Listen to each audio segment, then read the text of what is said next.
দেশবাসী এদিকে মারছে। আমি একটা চাকরের গল্প শোনাচ্ছি, যা আগে কোনোদিন শুনিনি। চা দিতে দেরি হওয়ার কারণে চার হোটেলের মেসিয়ারকে হত্যা করেছেন। হ্যাঁ, আপনি ঠিকই শুনতেছেন। ঘটনাটা বাংলাদেশের সিলেটের কাজীর বাজারে। নাস্তা করার পরে চা দিতে বলছেন, একটু দেরি হওয়ার কারণে চায়ের হোটেলের ছেলেটার প্রাণ দিতে হলো। জি, এটাই বাংলাদেশ। এটার কি বিচার হবে? আমার মনে হয় হবে না, কারণ এই ছেলেটার কেউ নেই, মা বাবা কেউ নেই, আছেন এক ভাই, আপন বলতে কেউ নেই, আর নিতান্তই গরিব ঘরের সন্তান। সেজন্য চায়ের হোটেলে কাজ করতেছেন। গত দুদিন আগে সকালে মানুষের মানুষত্ব আজকে কোথায় গিয়েছে? মানুষ এত বেপরোয়া কেন হয়েছে জানেন? শাসন ব্যবস্থা দুর্বল।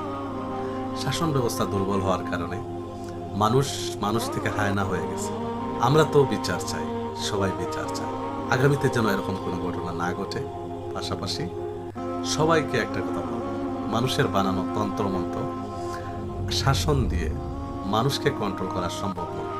মানুষকে কন্ট্রোল করতে হলে আল্লাহর বানানো বিধান দিয়ে দেশ এবং সমাজ, রাষ্ট্র পরিচালনা করতে হবে। ভালো থাকবেন, আর কোনো এপিসোডে দেখা হবে।